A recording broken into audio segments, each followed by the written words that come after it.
It's terrible that after 50 years it is behind closed doors. And I've no intention. Now I've started to stop now. I'm determined to put an end to this. Terrible. The moment Princess Charlotte was seen wearing Diana's legendary tiara inside Buckingham Palace, silence fell across the royal corridors, like a warning no one dared speak aloud. What should have been a ceremonial tribute instantly turned into an emotional rupture inside the monarchy. Within minutes, Queen Camilla's reaction escalated into a shocking outburst that stunned aides, froze conversations mid-sentence, and triggered a chain of decisions that would shake the royal household to its core. Before we go deeper into what this really means for the royal family, make sure to subscribe so you don't miss a single update. Camilla did not move as Charlotte stepped into the private royal heritage gathering, wearing the tiara that once defined Diana's public legacy. The room, filled with senior attendants and selected courtiers, shifted into an uneasy silence that no protocol could disguise.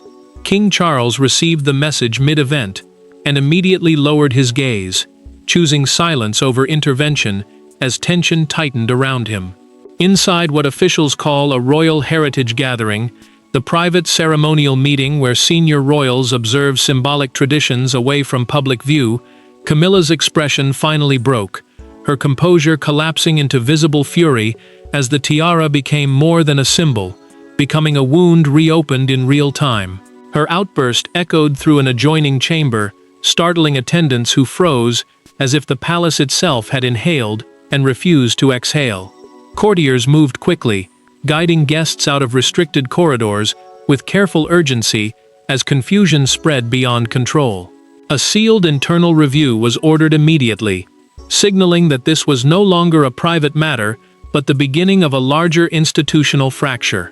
Weeks of carefully balanced palace discipline began to fracture as senior aides realized the emotional impact of the incident could no longer be contained within private corridors alone, moving forward now. Behind the silence of that moment, the palace was already shifting in ways no one inside could yet fully understand.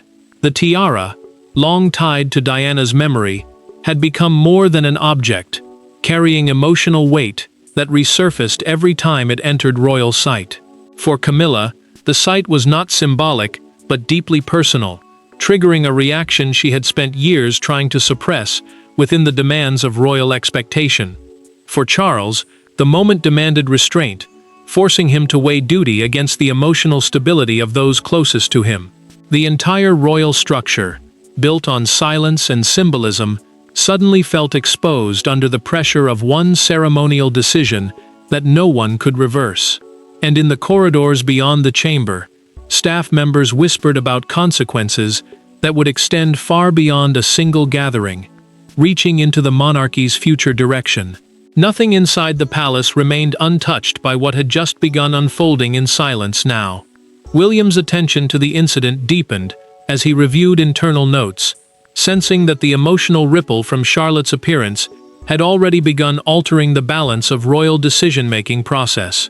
But what no one in that room realized was that this moment had been building for years, hidden beneath layers of royal restraint and unspoken history. Behind the polished walls of monarchy, three figures stood at the center of an unfolding storm: Queen Camilla, Princess Charlotte, and King Charles. Each carried invisible emotional weight long before the tiara incident ever occurred. What appeared to the public as ceremony was, inside the palace, a fragile balance of memory, loyalty, and quiet resentment. And as tensions tightened, every personal history began to collide in ways no protocol could contain.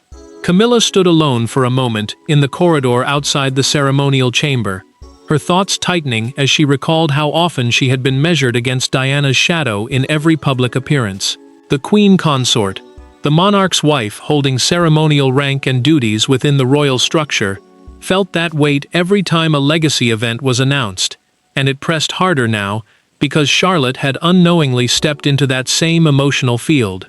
Inside the palace briefing rooms, Camilla had already begun to sense the shift, especially when aides adjusted seating plans around events tied to Diana's memory. She struggled to maintain composure, Yet every tribute, every mention of the past queen's influence, reopened the same silent wound she had never fully voiced. Charles noticed it too, his silence in those moments revealing how deeply he was trying to balance the emotional history of two women tied to the same crown.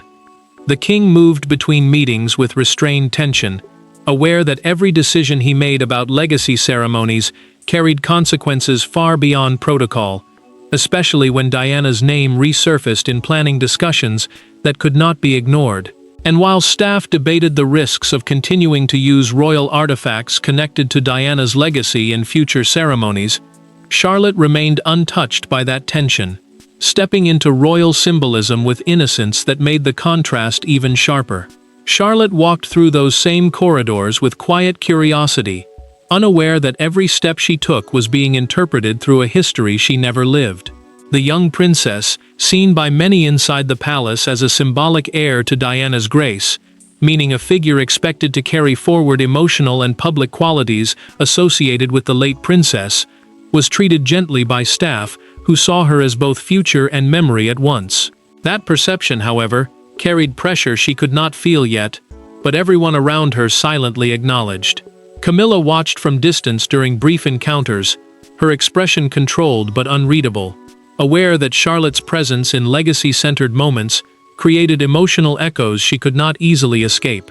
Charles found himself caught between these two worlds, often pausing before speaking in meetings where Diana's influence was mentioned, as if every word could tilt an already fragile balance. Senior aides quietly raised concerns in private documentation sessions, questioning whether continuing to place symbolic royal artifacts into ceremonial use risked reopening emotional divisions that had never fully healed. And within those same discussions, a forgotten decision from years earlier resurfaced. A palace-approved choice that had once seemed harmless, but now felt like a seed planted in unstable ground, ready to grow into something no one could control. The tension between memory and duty deepened in silence, spreading through the palace like an unspoken warning no one dared confront directly. Camilla felt it in every carefully managed glance from courtiers, Charles felt it in every delayed approval he was asked to sign, and Charlotte unknowingly stood at the center of it without understanding why her presence carried such weight. The monarchy, built on tradition and restraint, was beginning to fracture under something far more unpredictable than politics: emotion tied to legacy. And as that forgotten decision slowly re-emerged from buried records, it carried with it the first clear sign that what was about to unfold had never been accidental at all. Years before the Tiara incident, during a private royal heritage exhibition at Kensington Palace, a single ceremonial decision quietly altered the emotional direction of the monarchy.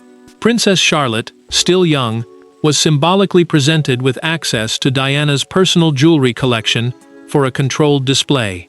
At the time, it was seen as harmless tradition, but in hindsight, this moment became the emotional trigger that redefined boundaries, loyalties, and silent rivalries inside the royal household.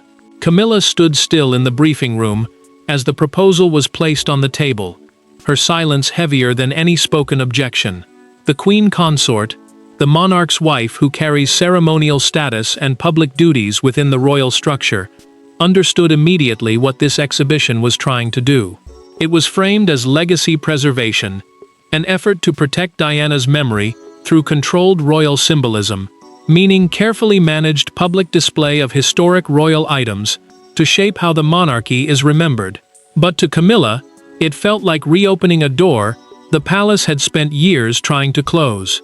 Charles listened without interrupting, his fingers resting on the document as advisors explained why Charlotte's participation would symbolize continuity rather than conflict. The king chose tradition over caution, believing the controlled setting would neutralize emotional risk, and that decision quietly set a precedent that would return later in ways no one could predict. Camilla's disagreement was never fully voiced in public minutes, only expressed in a private exchange with a senior aide moments after the meeting, a conversation later described in a confidential staff account as unrecorded but unforgettable. And that missing record became the first silent crack in an already fragile structure. Charlotte entered the exhibition days later with calm curiosity, unaware that every step she took carried emotional weight she could not yet understand. Senior advisors watched closely as she approached the tiara display, their approval based on strict supervision protocols designed to prevent emotional or political misinterpretation during royal heritage events. Camilla observed from a controlled distance, her expression restrained but tense, remembering the earlier meeting where her warning had been softened into polite dismissal. Charles moved through the space with measured calm, reinforcing the decision that had already been made, even as he sensed the unease that lingered beneath the surface. The atmosphere inside the palace was not loud, but it was divided, between those who saw symbolism as unity and those who felt it was reopening emotional history that had never fully healed. And while staff reassured themselves that everything was under control, that unresolved disagreement between Camilla and a senior aide quietly influenced later ceremonial planning files, subtly shaping how future legacy events were approved without ever being formally acknowledged.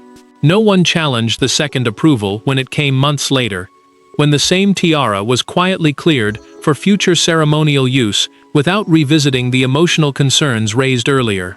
Charles signed off again, trusting continuity over complication, unaware that repetition was turning a single decision into something far more fragile.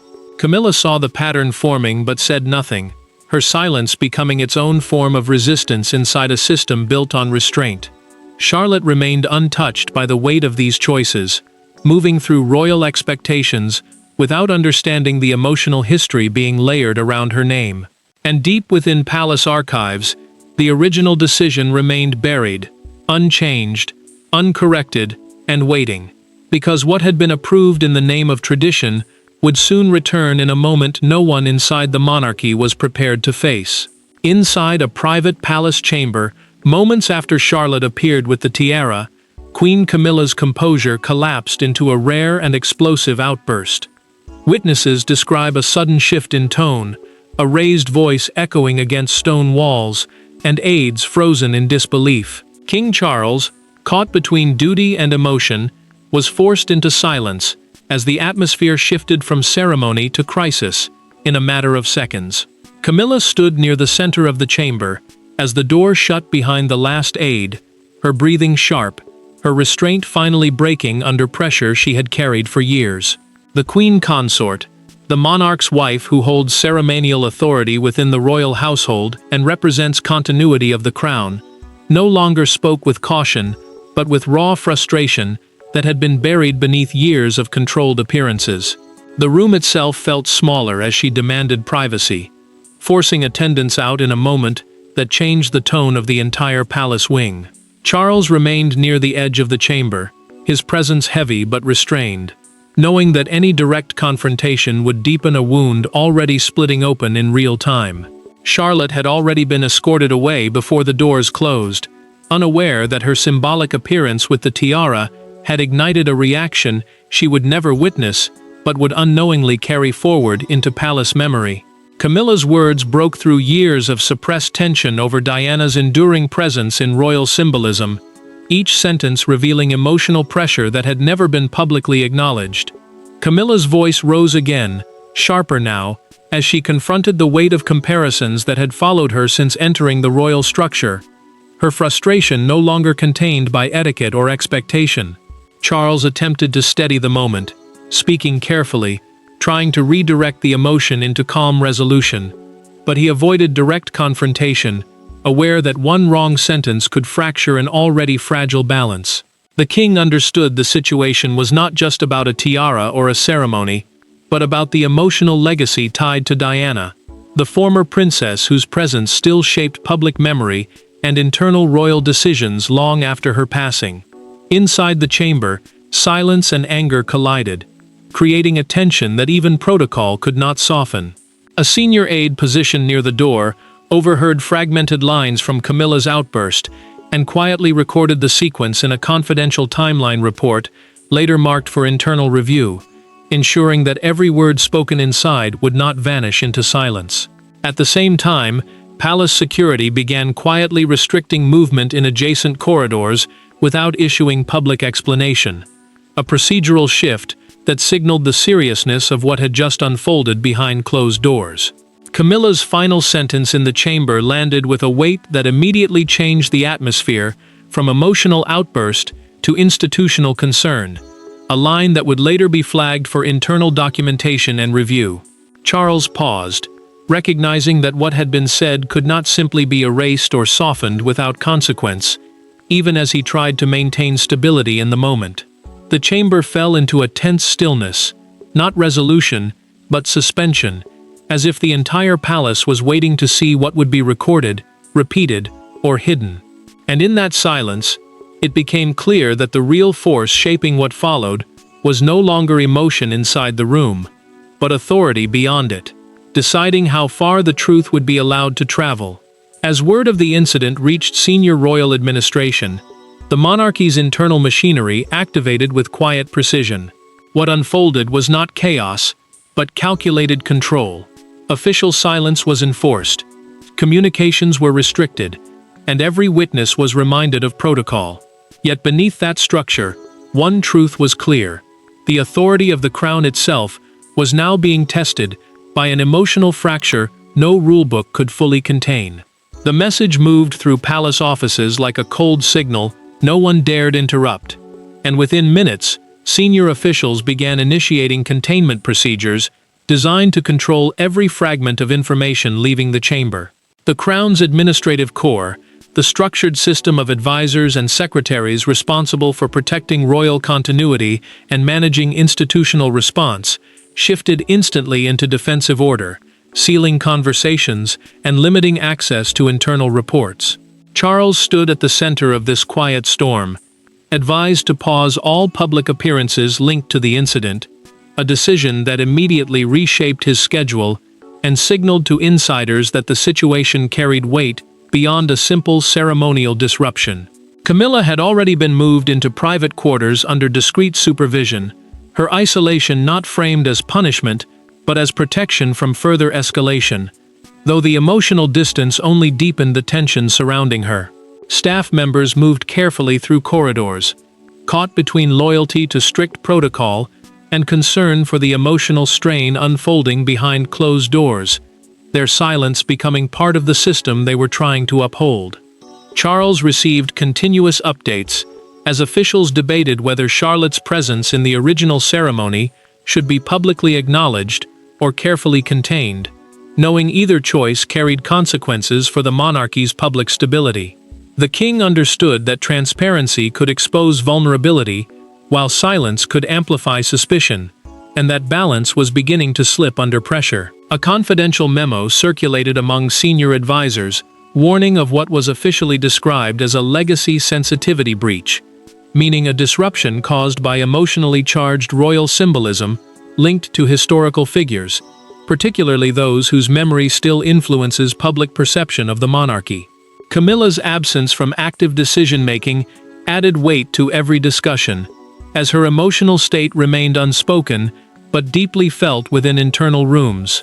Staff who had witnessed fragments of the earlier confrontation found themselves increasingly withdrawn, aware that anything said too freely could be interpreted as a breach of discipline, yet unable to ignore the emotional impact they had seen firsthand. The palace did not erupt, it narrowed. Every corridor felt shorter, every conversation more measured, every decision weighted with unseen consequence. Internal debate intensified around a single unresolved question: how much of this could remain inside, and how much would inevitably break through into public view?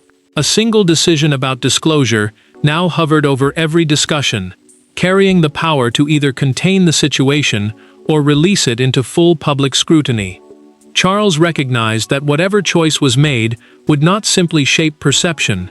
It would define control itself at a moment when control was already slipping.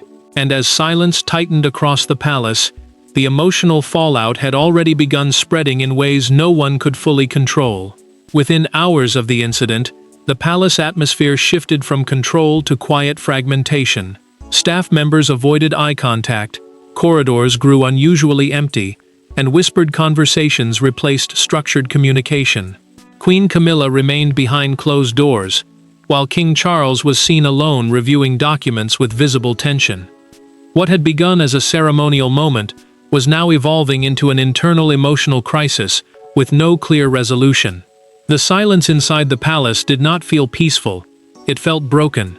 Internal staff briefings were suddenly suspended without explanation, leaving departments without direction at a moment when clarity mattered most. The royal administration system, the structured network of aides, secretaries, and advisors responsible for managing daily royal operations and communication flow, began operating in fragments rather than unity. Charles moved through official paperwork with a slowed focus, pausing mid-review as if every sentence carried weight he could no longer absorb in full. Camilla remained isolated behind closed doors, her withdrawal not announced but clearly understood by those who had seen her moments before the separation. Her absence from active discussion created an emotional vacuum that spread quickly through staff rooms, where uncertainty replaced confidence. Camilla sat alone in the private quarters arranged for her after the confrontation, her silence heavier than the outburst itself, as if the aftermath had drained every remaining trace of control. The queen consort, the monarch's partner holding ceremonial standing within the royal framework, no longer engaged with formal updates, choosing distance over participation, while the emotional weight of the incident settled around her.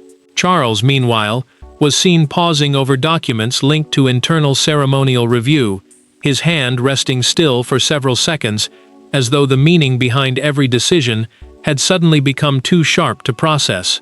Staff observing him later described his expression in a documented internal account as controlled but visibly fractured, a phrase that now circulated quietly through restricted channels. The palace no longer moved with coordination.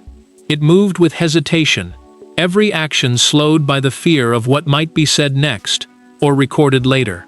Speculation began spreading among senior aides, not openly, but through controlled whispers in secure corridors, about whether disciplinary or ceremonial consequences would follow the incident. Staff questioned whether Charlotte's participation in future symbolic heritage events should be paused entirely, not because of protocol alone, but because emotional stability within the monarchy had clearly been disrupted. That debate quickly deepened into something more serious, as advisors weighed the risk of continuing public-facing legacy ceremonies while internal tensions remained unresolved. Camilla's withdrawal from active visibility intensified concern, as her emotional response had become central to understanding the scale of the fracture.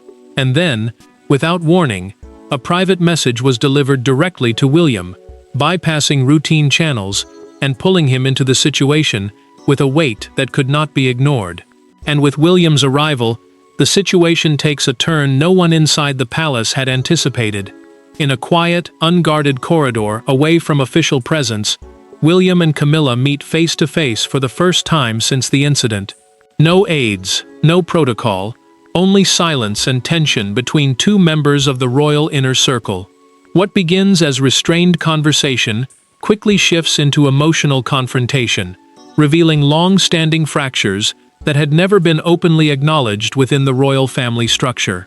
William moved first, arriving without announcement, his presence cutting through the corridor's silence with controlled urgency that betrayed the weight of what he had been told.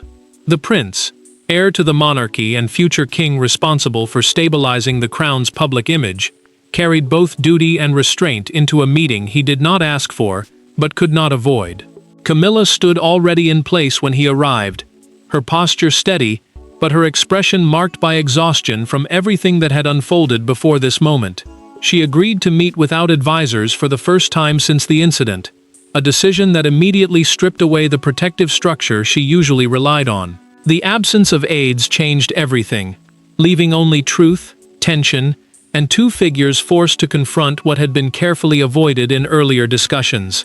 William questioned the handling of Charlotte's involvement in the ceremony, his words direct but controlled, shaped by concern for stability as much as family.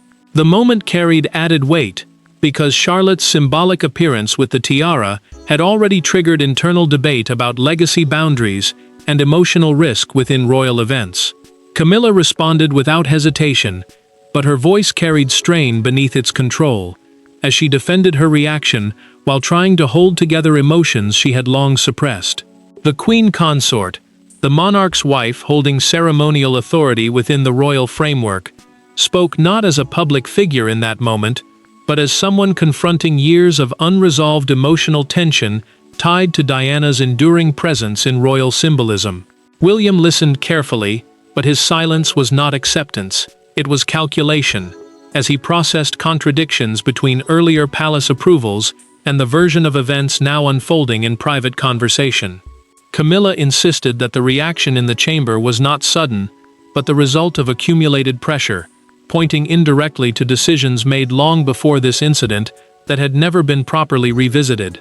William's focus sharpened as he realized that internal accounts of the exhibition, including earlier approvals for Charlotte's symbolic participation, did not align with how the situation was now being framed. The contradiction was subtle but damaging, suggesting that the palace narrative was already fractured between documentation and emotional reality, and neither side could fully control how that gap would be interpreted if it ever reached the public.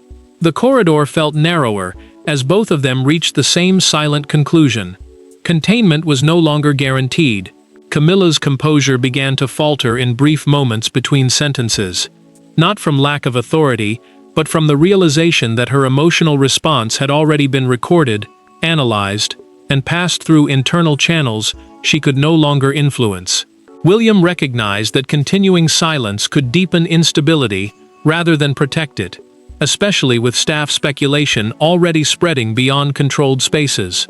A confidential review process had already been triggered in response to earlier events, meaning every detail from this meeting could feed into a larger institutional assessment of the monarchy's handling of legacy symbolism. And as that understanding settled between them, neither spoke for several seconds, because both knew the same truth forming in that silence. The incident was no longer private, and it was no longer contained.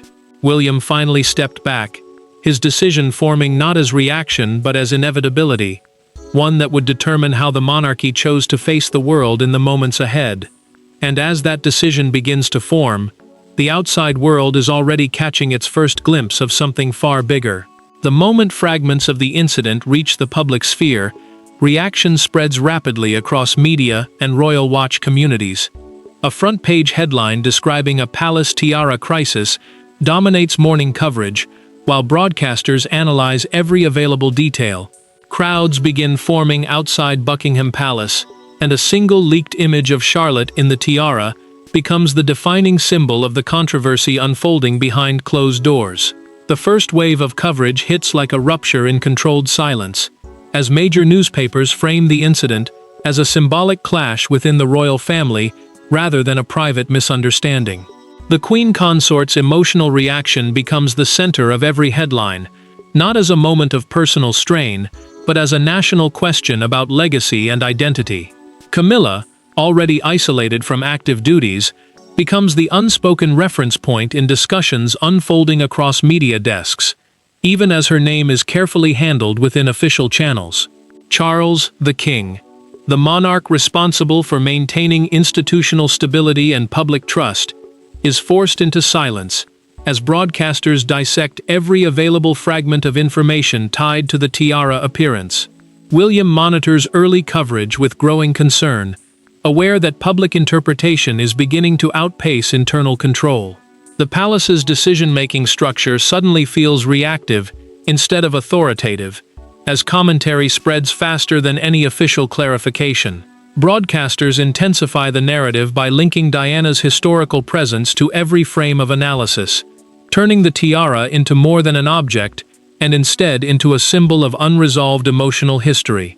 The Prince of Wales, William, the future king responsible for long-term continuity of the monarchy, becomes a quiet reference point in expert panels discussing whether the institution can maintain emotional stability under modern scrutiny.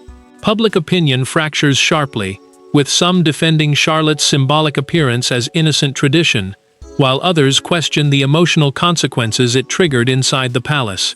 Camilla's reaction divides audiences further, seen by some as human vulnerability, and by others as a breach of composure within a role defined by restraint. Royal supporters express concern not only about the individuals involved, but about what the incident reveals regarding emotional pressure inside the monarchy's internal structure. The palace remains silent, and that silence itself becomes part of the narrative shaping public perception. A leaked internal timeline begins circulating through media channels, presenting fragmented details of the ceremony, the reaction, and the immediate response from senior officials.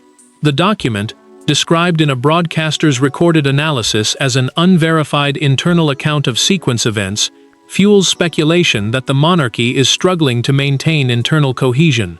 Camilla's name appears indirectly through references to emotional escalation, while Charles is noted only through procedural responses, deepening public curiosity about what is being withheld. Officials refuse to confirm or deny any aspect of the timeline, reinforcing the perception that control is slipping behind palace walls. William reviews the emerging coverage and recognizes that containment is no longer purely internal. It is now interpretive, shaped by external voices the palace cannot direct. The emotional tension inside the institution is mirrored by rising pressure outside it, creating a feedback loop that intensifies with every passing hour. International media begin preparing expanded coverage labeled "Legacy Conflict Inside the Monarchy," signaling that the story has moved beyond domestic scrutiny into global attention. The framing shifts from incident to narrative, from moment to meaning, as analysts attempt to define what the tiara represents within modern royal identity. Camilla's response, Charlotte's symbolism, and Charles's silence are all placed into a single interpretive arc that the palace did not design and cannot fully control. And as global coverage expands, it becomes clear that this is no longer about a single event or a single reaction. It is about how the monarchy is now being defined in real time by forces outside its walls. But beneath global attention, the monarchy itself is preparing to deliver its final internal judgment. In the final internal gathering, King Charles delivers a quiet but decisive conclusion that brings emotional closure to the crisis. The incident is officially acknowledged within palace walls as a legacy misalignment event, but its emotional meaning runs far deeper. Queen Camilla, Princess Charlotte, and Prince William each leave the moment changed, as the monarchy confronts the cost of symbolism, memory, and unresolved history. Charles entered the closed room without ceremony, his presence immediately settling the atmosphere into controlled silence, as every senior figure understood this was the final stage of judgment. The king, the monarch responsible for stabilizing institutional direction and emotional continuity within the crown, held the weight of every previous decision in his voice as he began the final internal review. The royal review, meaning a formal closed-door assessment of internal events and their consequences within the monarchy, had already documented every stage of the incident, from the tiara appearance to the emotional escalation and public reaction. Camilla stood quietly near the edge of the room, her composure present but visibly strained, knowing her reaction had already been analyzed, recorded in internal notes, and discussed without public acknowledgement. Charlotte's involvement was referenced carefully, not as fault, but as sensitivity, recognizing that her symbolic role had unintentionally intensified emotional divisions within the household. William remained focused and still, observing every word, aware that his influence in internal advisory discussions had grown significantly after his direct involvement in earlier confrontations. The air in the room carried finality, not of punishment, but of recalibration. Camilla's emotional state was addressed indirectly through formal acknowledgement, described in internal language as emotional overwhelm without procedural breach, a phrase that protected dignity while still recording impact. She did not respond immediately, but her silence carried acceptance of limits placed on future ceremonial exposure, particularly events connected to Diana's legacy. Charlotte was gently guided away from legacy-linked ceremonial displays for the foreseeable future, a decision framed as protection rather than restriction, but understood by all present as a boundary shaped by emotional risk rather than protocol alone. William's position shifted subtly in that moment, as Charles leaned on his perspective more openly, signaling increased reliance on his judgment in future advisory decisions. The prince, the future king positioned to guide long-term continuity of the monarchy, now stood closer to institutional influence than before, his presence shaping the tone of what would come next. Charles emphasized emotional stability as a priority moving forward, recognizing that tradition without emotional control had created vulnerability that could no longer be ignored. Every decision now carried a dual responsibility: preserve structure, but protect emotional balance within it. The monarchy's final acknowledgement settled quietly across the room, not as dramatic resolution, but as controlled acceptance that Diana's legacy continued to shape emotional dynamics within the royal family in ways no protocol could fully neutralize. Camilla's experience, Charlotte's symbolism, and William's growing authority all existed within the same emotional framework, now formally recognized, but not fully resolved. Charles concluded the session without ceremony, allowing silence to carry the weight of what words could not fully contain. No one spoke as they left, because nothing more needed to be added to what had already been understood. And in that quiet resolution, the royal household finally understood that this was not just about a tiara. It was about the weight of memory and the cost of carrying it forward. Thanks for watching. Please don't forget to like and subscribe, and we will see you in next one.